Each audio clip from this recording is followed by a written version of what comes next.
Hello guys, welcome back to Screamers.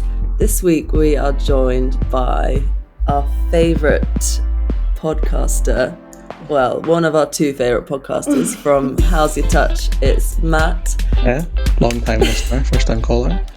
I love that we said taking a break for the summer and then we've not even lasted a week before coming back with a new surprise bonus episode. Yeah, we are back and we were just so desperate to talk about the SWPL, which has been on my agenda for a very long time.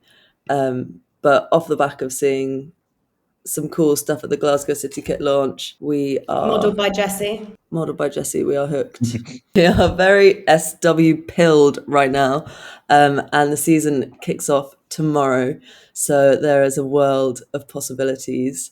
And Matt, obviously, as our Scottish women's football expert, is going to help us learn a bit more about the structure of the league, who the teams are, who the players are, who the managers are, and all of the stuff that we want to know, and hopefully our listeners also do. The thing that always throws me about the SWPL is the split and like the idea of the split in the league. And I want to know what the split in the league is about because I know it confuses the hell out of everybody who's not an SWPL fan. I mean, it's probably like 99% of what I do is explaining the split to people when I'm like, sorry, people don't watch SWPL.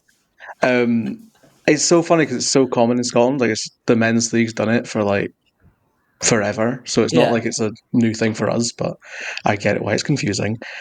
Basically, every team plays each other twice, home and away, and then they are sort of set in their positions. So there's 10 teams now. There was previously 12. So they split into a top 6 and a bottom 4. The teams can't move between those groups. So if you sort of imagine it like the league has actually no longer is one league, it's 2 leagues, it makes a bit more sense. In the bottom 4, you can only get relegated. You know, there's no European place for 7th, as much as there should be. So last gets relegated, second last goes into a playoff, which has been changed this year, which is going to make things really, really complicated. And then in the top 6, all those teams then play each other twice as well. So there's an extra 6 games for the bottom 4 and 10 games for the top 6, which is partly because the top 6 are typically full-time. So it's a lot easier for them to play on a Wednesday than, you know, the teams that aren't full-time.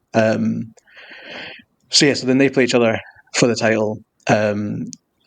It's hard to sort of contextualise for WSL because Chelsea just win it easily because it's a terrible league. We got 3 minutes in there. I think that was it. Yeah, no, but it's hard to contextualise like in terms because like imagine if Chelsea didn't exist in WSL, which is a great league I watch all the time, so it's fine. But if Chelsea weren't there and the top, like the title race was split by like 3 points. Basically, imagine that they then all have to go into a straight shootout against each other, sort of thing. So it's kind of fun, but more chaotic. It's a bit like when Chelsea and Man City played each other like 100 times last season. So what happens with league standings? So it's like if you were in the bottom half, you're basically playing for your position. Yeah. So the team in 7th sometimes has more points than the team in 6th. Which sometimes people like to be like, that makes no sense. But it's because they've just played games against the worst teams in the league. While 6th have just played games against the best teams in the league. It's right. That makes perfect sense. Because obviously there is prize money based on position. So it would be a bit unfair if you could earn maximum points playing against the teams getting relegated while the other team gets beat by the teams trying to win the league. It probably won't happen anymore because of the fact that the bottom 4 play less games, but yeah. Right, yeah. So with the relegation spot now, you said they've added a playoff for the second last place. Is that with a team from the SWPL too? Yeah, so we've had a playoff for quite a while. We've been 1 up, 1 down, and then a playoff, like a promotion relegation playoff for quite a few years, which I have constantly said the WSL should take. Like, to be honest, I think the WSL should take our entire league structure, but then The amount of kicking off there would be if Yeah, they tried that to would be introduce chaos. that. You'd have teams like Liverpool, but you'd have teams like Brighton be like, absolutely not, even though they're nowhere near getting into Europe. They would be fuming at the idea of not being in the top 6. Yeah, a split would just be really funny, I think. But basically, they've changed the playoff now. So 9th in SWPL 1 plays against the winner, kind of like the championship, like men's football playoff in England, where 2nd, 3rd, and 4th have a playoff against each other to get to the playoff final, which they then play against 9th place in SWPL 1.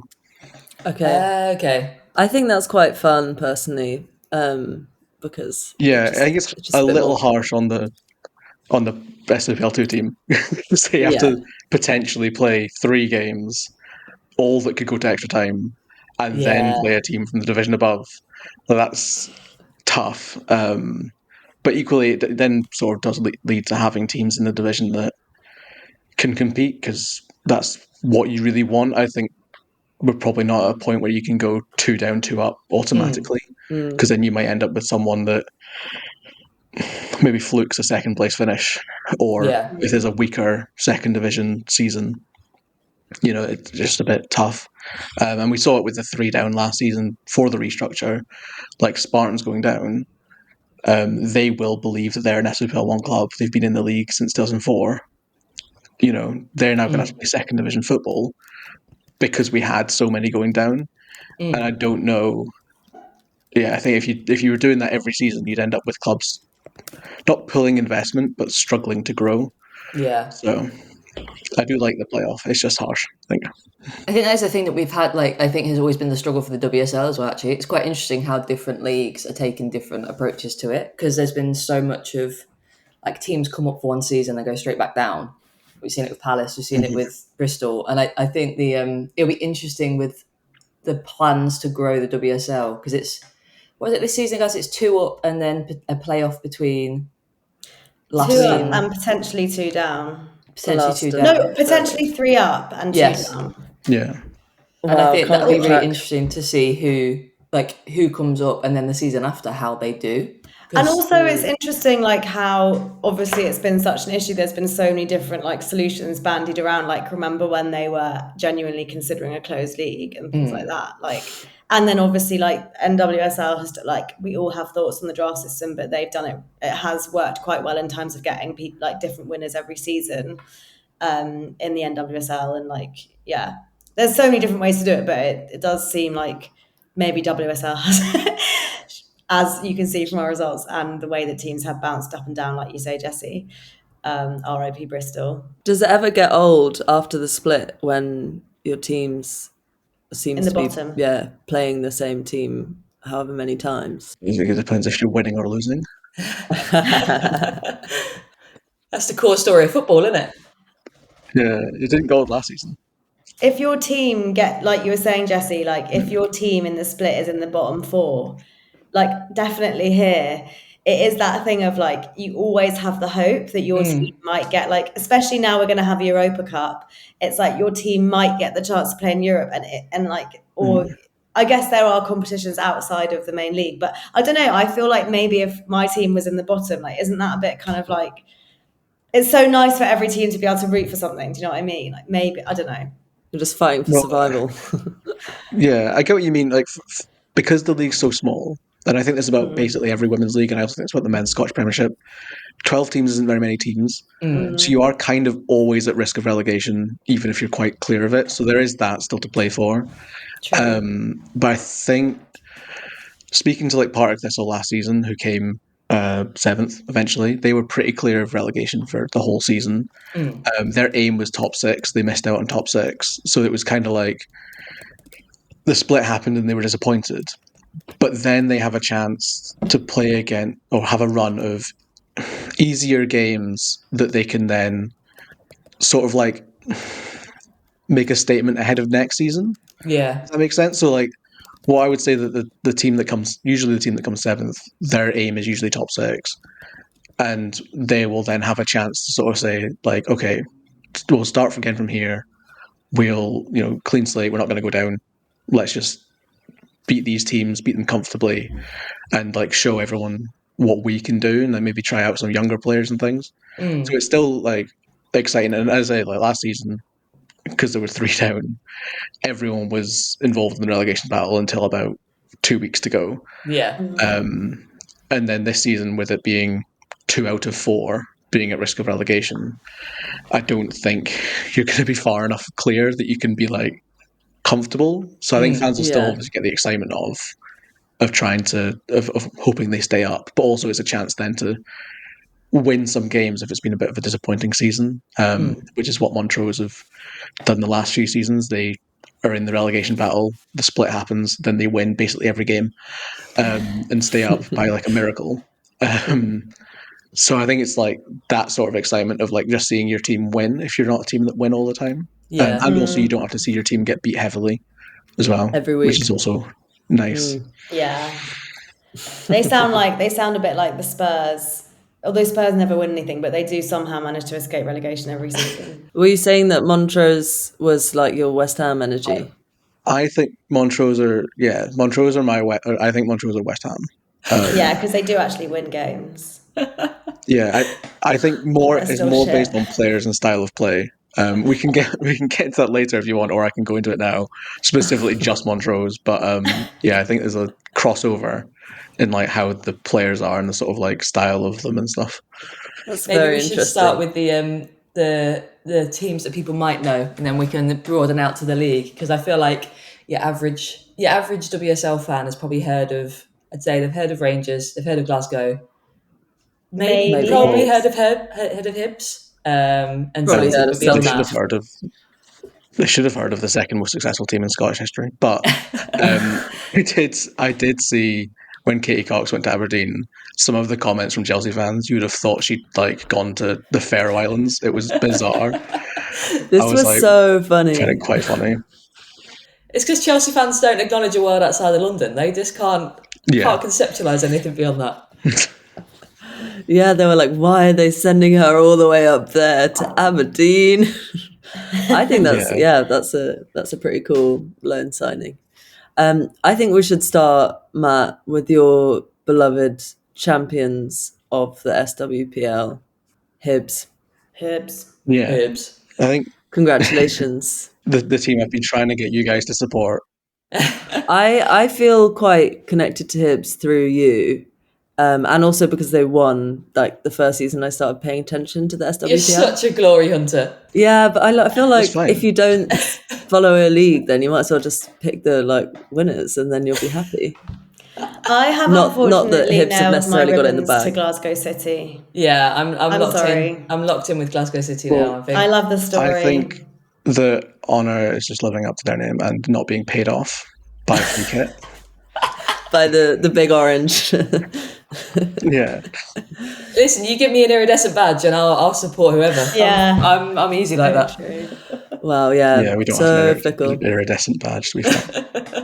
But yeah, let's talk Hibs. Yeah, so obviously Edinburgh based. I'll mention the city or the town for most of them because there's only 8 cities in Scotland, and one of those isn't really a city. But yeah, so Edinburgh Club. Some people might remember Grant Scott from his time at Durham. He's the manager. He was the manager at Hibs. Then he went to Durham. Then he came back. Although, this is, I feel like you guys will appreciate this. He's no longer the head coach because he doesn't have his UEFA A license, and because Hibs are in the Champions League now, he's been, I want to say promoted, but it feels like a demotion to team manager. And his 2 assistant managers, Stuart Hall and Joel Murray, have been promoted to joint head coaches, which I just find very funny. Like, That's bizarre. The prize for winning the league. Oh, that's really awkward. That's really Well really done awkward. for winning the league, but you're not qualified to win the league again. I think it'll be the exact same. Like, I don't think there'll be any difference from like a backroom staff perspective. I imagine there's not even been a new contract like sort of thing. It's just funny that he's obviously only got his UEFA B, and his 2 assistants are sat there like with their A licenses or pro licenses. The hierarchy in the first training session might be a little bit weird, I think, figuring that one out. Yeah. I think he'll be glad because he won't have to do the press conferences for the Champions League. Oh, that is That's good. so weird though that he won't be. That's a weird shift. It is weird, but also I don't think European journalists will quite get his. He likes to say things without saying things, which I always really love.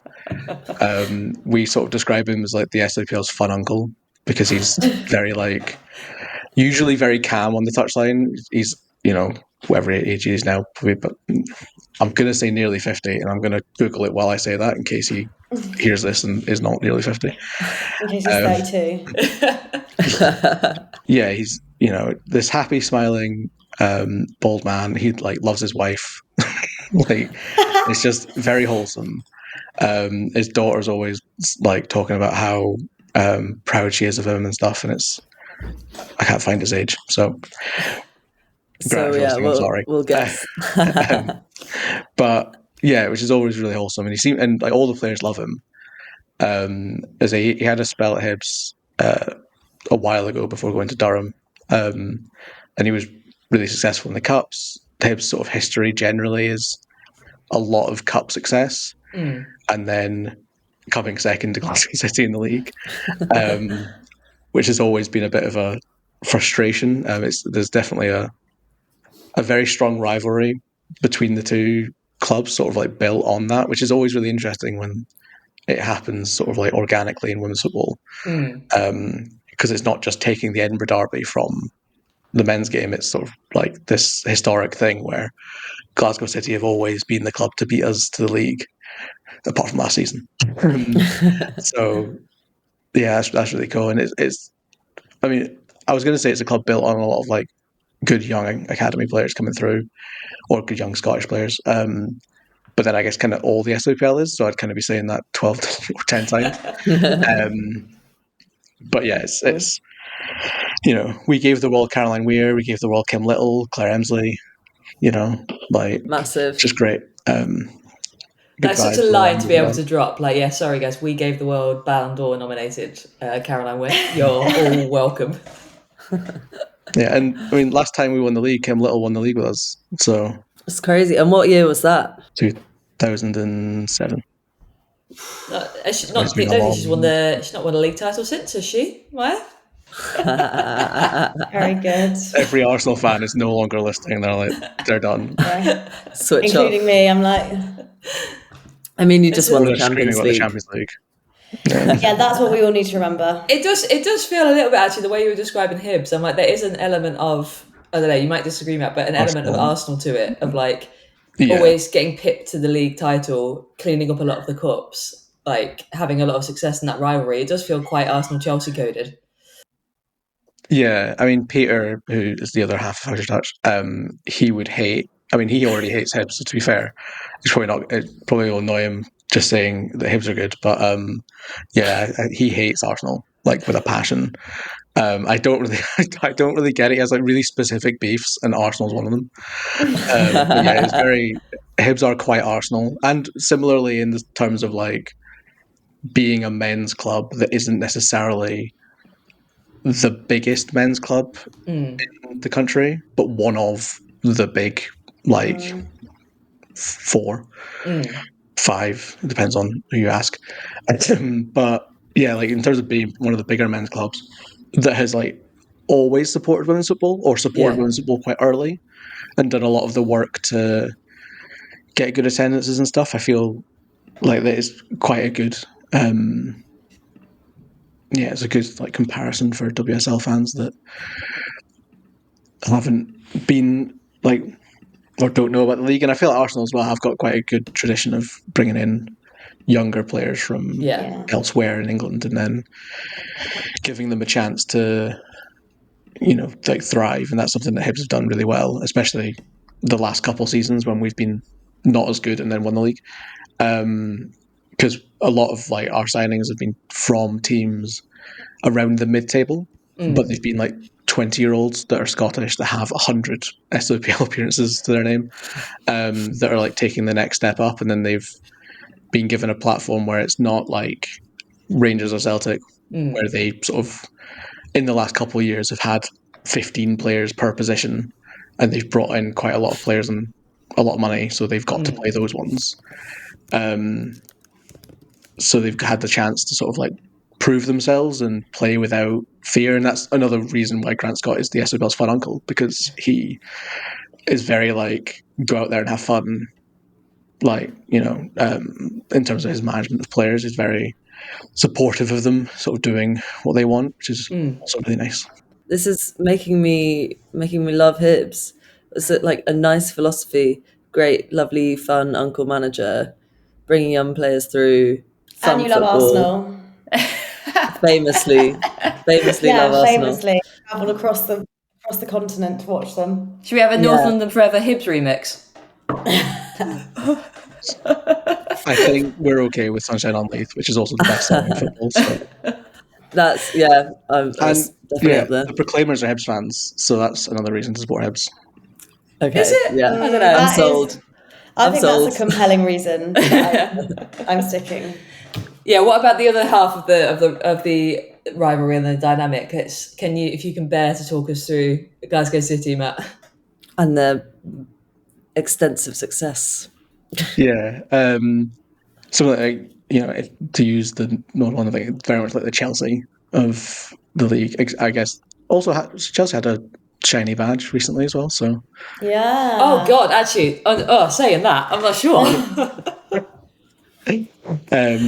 but yeah, like they've for a long time, and they posted in their like season preview their record against every club in the league, and it is like mad. Like they've only ever lost 9 times to Hibs, ever, and that's the team that has been winning in the league. So a lot of cup final losses against us, but in the league they've got a ridiculous record. It's like played 70 something, won most of them, drawn a couple, and then lost 9.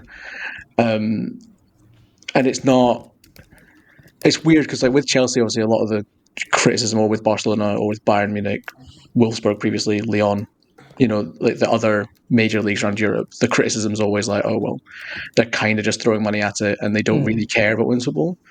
Obviously Chelsea do now. It's not a criticism of Chelsea like in 2025, it was a criticism of Chelsea in like 2020. But Glasgow are a independent club that were founded by Laura Montgomery and Caroline Stewart, because Laura Montgomery did her ACL in uni, and then she was trying to come back to playing football. I don't know if she told this story at the kit launch, but I feel like I've heard vague bits of it, but I don't know about the ACL. Yeah, she just wanted a team. It might not have been an ACL injury. It was a major injury. She was like coming back to play football, couldn't find a club that sort of like aligned with what she wanted. So she just founded one, just casually as you do,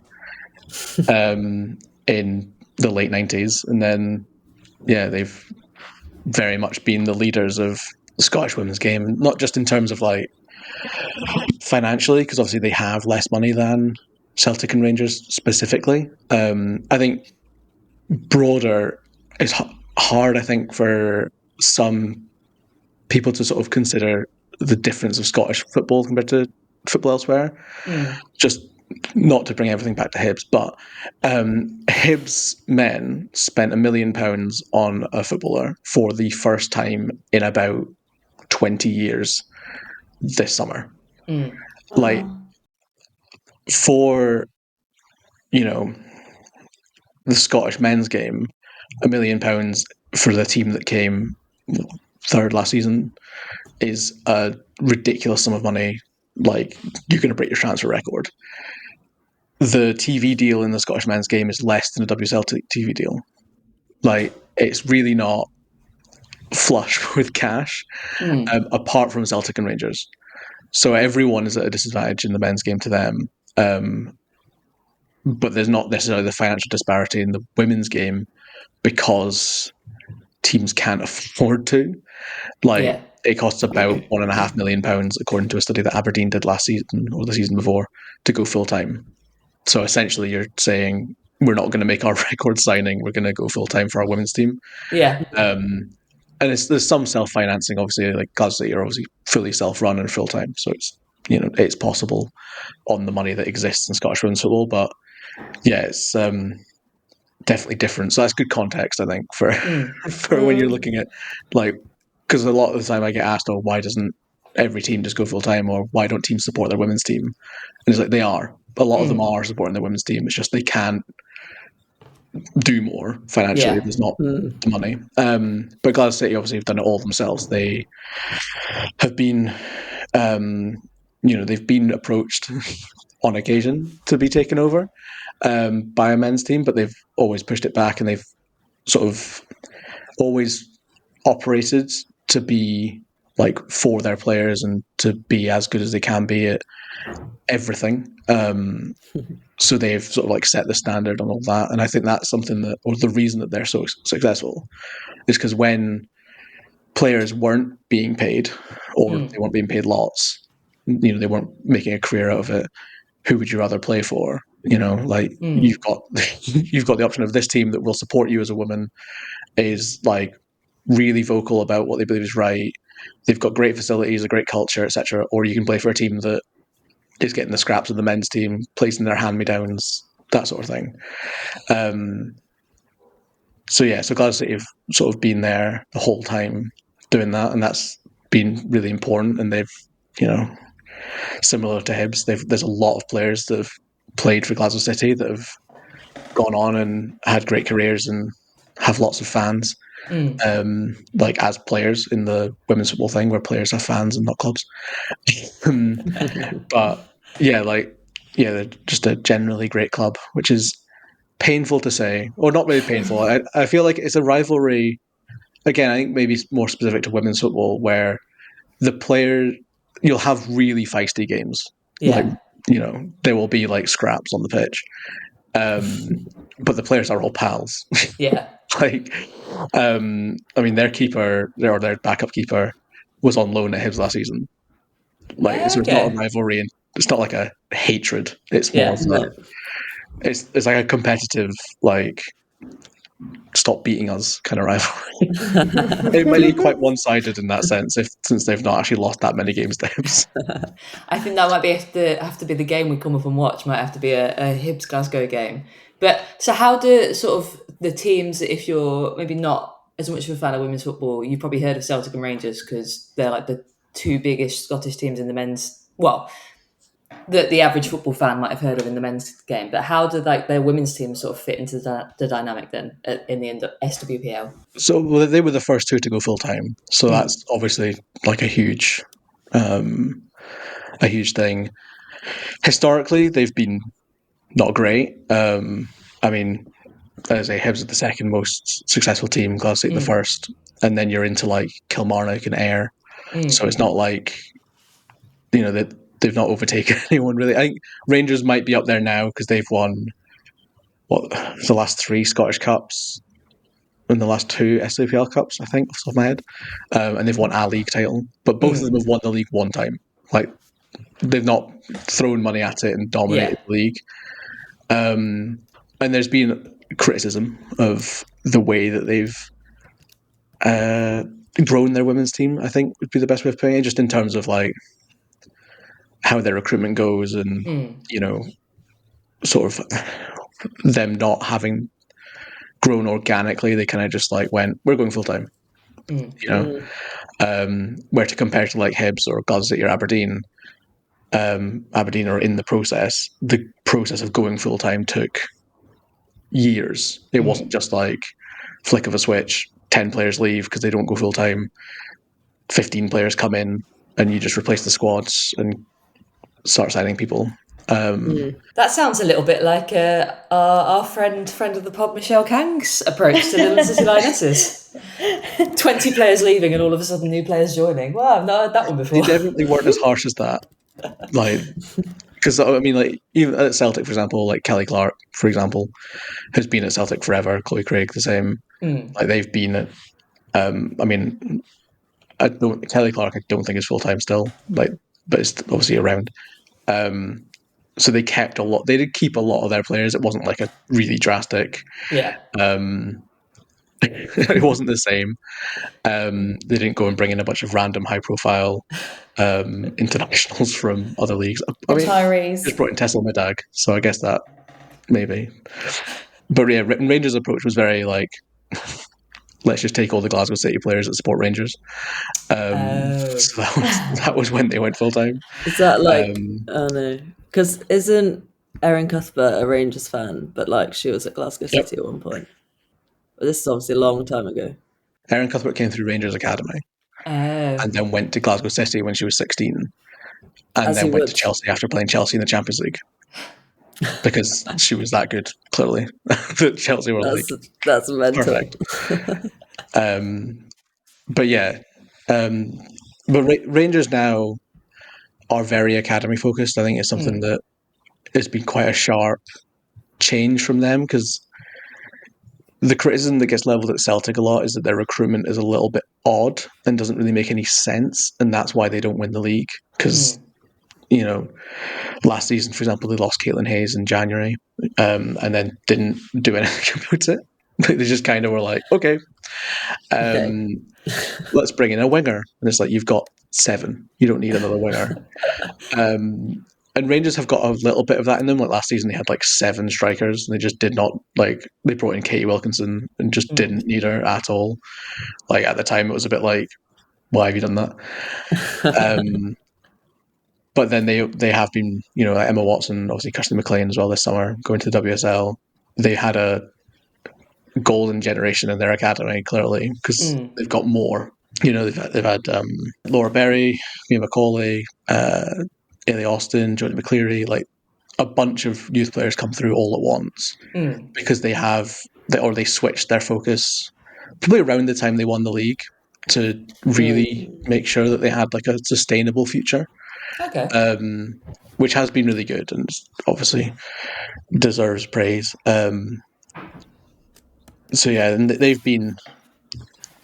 they're probably, I would say that Rangers are probably like the Man United in terms of like, a very rapid growth. Yeah. And it's maybe taken a couple of years for them to sort of figure out what it means to be at this level. But they've started to make the changes more structurally within the club. I think Rangers are ahead of Man United in terms of doing this, but with their academy and with their backroom and stuff. And that means that they've sort of set themselves up to then become a better team going forward. Yeah. And I mean, Rangers obviously they won the league before the split was introduced, unbeaten. Like, it was an incredible season. Wow. Since then, they've lost on the final day twice. Both of the last 2 seasons. So they're very fueled by rage, I feel, this season. So now Joe Potter has gone, is it to Crystal Palace? And who's the new manager that's come in? Are they looking decent?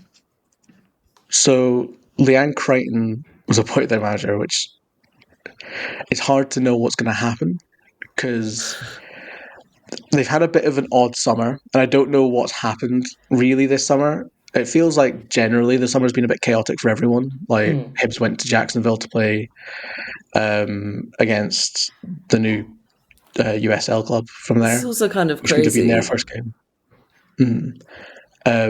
The game was called off because of a lightning thunderstorm. I did hear about this. On Hibernian FC Women Day as well, because the city declared it as a day, like a national, or not national, a citywide day of celebration of Hibs. Because we are massive. But City have also had a bit of a chaotic time. They've gone down to England. They've had a few players leave. Then Crichton was their assistant manager. And then she's gone to Rangers with not very much time before the season started. Rangers went to Italy for a pre-season tour and just got battered when they really shouldn't have. Like, I probably overrate the SWPL. I don't think our team should be getting battered by mid-table Serie A sides. No.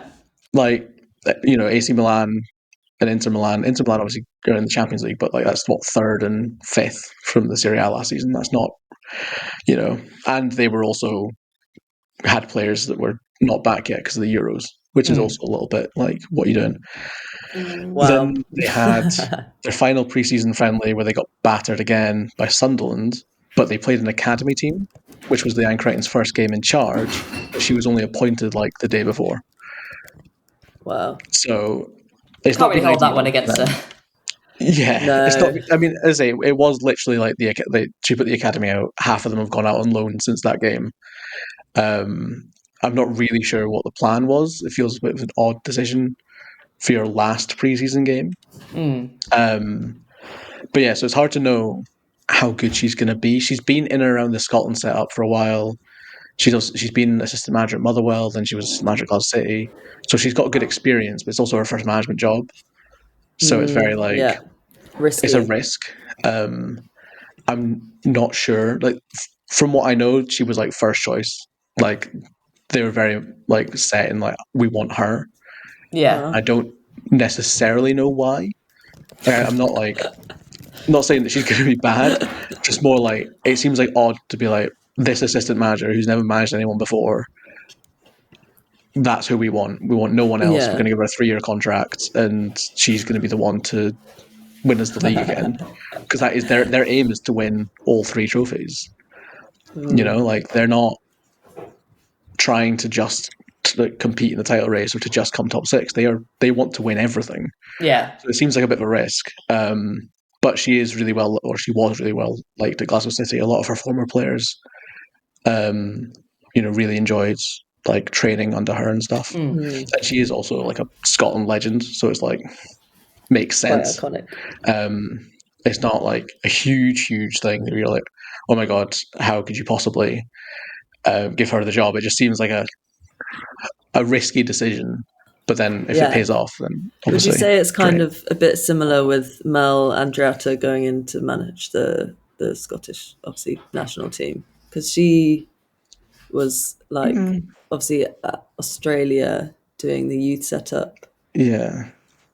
Maybe, but I think she had some management experience. Like she obviously was the under-23s manager for Australia. And I think she had some club management experience as well. So like she had managed before. It's kind of most similar probably to Arsenal hiring like Renee Sliggers, but even then, because she'd also managed before. So it's kind of like, I don't know who you could maybe compare it to Celtic hiring Elena Sadiku straight out of Everton's academy. But then she'd also managed before, so it's just not something it's like kind of crazy clubs tend to do. Yeah, it's not something clubs tend to do, but she has got a big reputation, like within Scottish women's football. And not just as a player, but as a coach as well. So it's just going to be a case of her tactics, and I think that that's something that probably is a really big benefit to Rangers because Joe Potter often overcomplicated things. At Rangers, especially when it came to big games in the title race, her record in games against the other teams in the title race wasn't great, apart from against Celtic. So, knowing Leanne Crichton and knowing the era that she played in and the style of football City play, she will keep things a bit more simple and maybe a bit more straightforward. I'm not expecting it to be like a 4-4-2, just kick the ball as hard as you can towards the goal. But, she definitely isn't going to be doing Joe Potter's 3 at the back, but it's actually 1 centre back and 2 wing backs and then 4 wingers in front of them, which was great against like the smaller teams. But then every single time they played against a big team, they were just like, okay, we'll just hit the channels then. That sounds like how Maya sets her fantasy football teams up with 3 right backs and a collection of strikers. That sounds like your management style. Maya with 5 strikers in her Euros. It'll work out. They'll figure a way to do it. We don't really have time to do like justice to all of the teams in the league because it'd be so cool to sit and do like a proper. Maybe when we get round to like having a proper big episode together, we can like chat through everything in detail. We'll go away and do our homework. But not to put you on the spot, Matt, but what are your predictions for the season? Just so you can experience the welcoming and friendly attitude of Screamers fans when it comes to making predictions. Oh, God. I mean, we've predicted the league every season for the last like 8 years, so I'm sure I'll be used to it. Funnily enough, I literally was drafting our predictions from our preview pod to post before I joined this call. So very exciting. But I think Rangers are going to win the league. I do think that. Ooh. I think Leanne Crichton. I think it'll be a slow start, but I think when they get going, they're going to be really like challenge for everyone. I think that's something that the split really brings in, is that you can start kind of slow, because you can then, you've got 2 games to take points off of your title rivals at the end of the season anyway. So it's not like super, super difficult to make up ground. I think Glasgow City will be second, so other Champions League team. I'm not confident about Hibs, but also I'm a fan, which means that I'm constantly fearing the worst. Yeah. So like last season, Peter was always joking that, like, even in the last game, like the whistle was being blown for the final whistle, and I was still a bit like, we're going to lose. I think that's natural. Yeah. Yeah. Classic nerves. And then I have Aberdeen getting into the top 6, Ooh, because that's obviously fun. like that is something to play for. It's not like necessarily as much as getting into Europe, but it's still something to play for, because they this summer have continued their transition towards full-time, like being an entirely full-time team. They're not all the way there yet, but they are definitely like the closest of the rest of the league to being entirely full-time. Yeah. And they've got some really exciting players, and like Katie Cox obviously coming up and being their goalie is concerning for like trying to score, knowing how highly she's rated by Chelsea. And Scott Booth as well, people might remember from Birmingham and Lewis. He has a reputation for wearing very tight t-shirts. Not like a bad reputation, just a reputation for doing it. It's just like one That's of a the great things that you always reputation see to on the have. touchline. Yeah. I mean, yeah, if you go to the gym, you've got to Got to show it off. Got to show off the hard work. Otherwise, what's the point of it? Who do you have as going down, Matt? Oh, so we didn't do that this year, because Very thoughtful. we're cowards. But it's really hard to tell, because I think that now with the bottom 4, it only takes a rubbish run of form post split to go down, or to be in the relegation places. With the 2 going down. You're going to be quite close to each other, so it's hard to tell. I mean, like, Montrose will hate me for saying it, but Montrose, they've got a reputation now for being really bad pre-split. And then last season, they won more points than anyone other than Hibs post-split. And they did that the year before as well. That does sound very West Ham, actually, to be shit at the start and then pick it up somehow. Like, to be well clear of relegation by the time the season ends, but like until about February, you're like, they're going down. So they've done that, and I fear it's maybe going to be too much for them to do it a third time. So if they don't start well, I'm a little concerned. Their manager also resigned at the end of last season, with games to go. Then they stayed up on his final day at the home ground, and this is paraphrasing from what Jade McLaren told me at the press event. He had 1 beer, cried, and said he was staying, and then signed a new contract. And I do. That's insane. I love that. I worry there's maybe a bit of an emotional component that is going to make them lead to them struggling a wee bit. Because that's a lot of pressure. Yeah, that seems volatile. Yeah, and then obviously Hamilton Accies, they've just come up. They are the favourites for relegation. Okay. Just by nature of being promoted. But they are a really good team. They've got a lot of really good young players. They've got a lot of like players that have like a long SWPL history. So they're not like, I wouldn't expect them to go down with no points. So it's kind of like, and do I think they're that much worse than Partick Thistle? Not really, but I think Partick Thistle are really good. Yeah. So it's kind of like that thing where it's just like I couldn't pick. I think if I like gun to my head on the spot, I think it would be Aki's bottom, Montrose second bottom. But I think that is just because that's the order the league was in last season. Yeah. Okay. Yeah. They're the that 2. Makes sense. So in your top 6, you've got so Rangers winning. You've got Glasgow, Celtic, Hibs, and Aberdeen you're putting in the top 6. But what's the Yeah, and 6th Hearts. team? And Hearts. Okay, so Hearts are decent, and then it's Hearts just are like huge dark horses. I think. I think Aberdeen Ooh. are, but not in terms of the title. Hearts they hired Eva Olids, what now, 4 years ago, 5 years ago, from weirdly Houston Dynamo, not Houston Dash. So she was working in the men's game. Okay. And she sort of like every season that she's been in charge, they've gotten better. She came in, they were one of the favourites for relegation. They didn't go down. The next season, they came like 8th. The season after that, they came like 5th. Then they came 4th. And then they've come 4th pretty consistently. Okay. Last season, they came 5th, but they've typically finished 4th, but increased their points total and got to their first cup final and things like that. Okay, And that's exciting. They've recruited really well. They've got a good young squad. So I think that they're a team that they're probably going to be this season's Hibs in terms of surprising everyone at how good they are. Because I don't think much is. I mean, we didn't discuss them, but I don't think much has been made of their improvements because they've done it kind of quietly. And I think like they've never beaten Glasgow City. They play tomorrow. I would not be like shocked if they got their first ever win over Glasgow City tomorrow.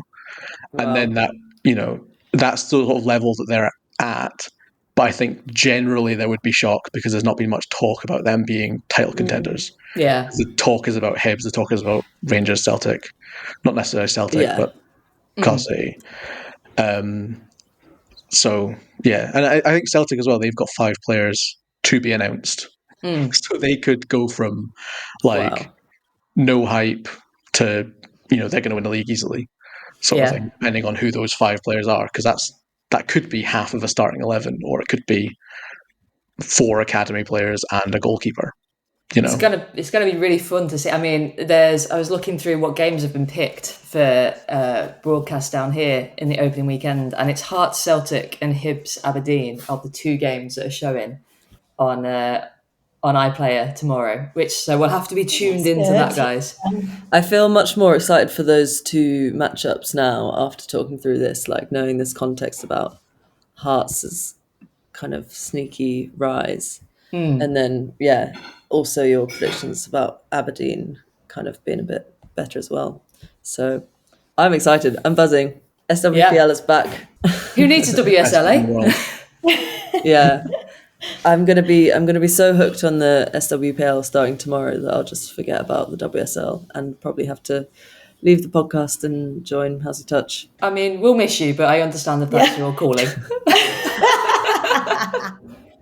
Thanks so much for coming on and educating ourselves about the basics of the SWPL. I feel like it's quite, even though it's, just up across the border and there's a lot of players who come to the WSL and go to the SWPL that we know, it's like quite hard to get into it without having a sort of a route in. So it's been really cool. And I think we're going to be genuinely going to be hooked, and we're definitely going to come to Glasgow, and we're definitely going to have to do some kind of fun episode between the 2 of us in the season. Now that we're on the journey after the split, or just before the split. I don't know if you'd want to come to Scotland just before the split, because that'll be like February. Oh yeah, maybe not. Do you like rain? Yeah, we're hardy. We can deal with a little bit of cold, a little bit of rain. It rains more in Glasgow than it does in Edinburgh, so as you're coming to Glasgow, you definitely want to avoid rainy periods. I only went to Glasgow once, and it was for 5 days in January for a shoot, and it was like the most gorgeous, like crisp, sunny weather for the whole 5 days, and I was like, wow, Glasgow's amazing. It's great. It is great in like winter and in summer. The problem is spring and autumn. Yeah, the people I was filming were like, trust me, it's not usually like this. And I was like, no, it's perfect. People think Scotland is a lot colder and wetter than it is.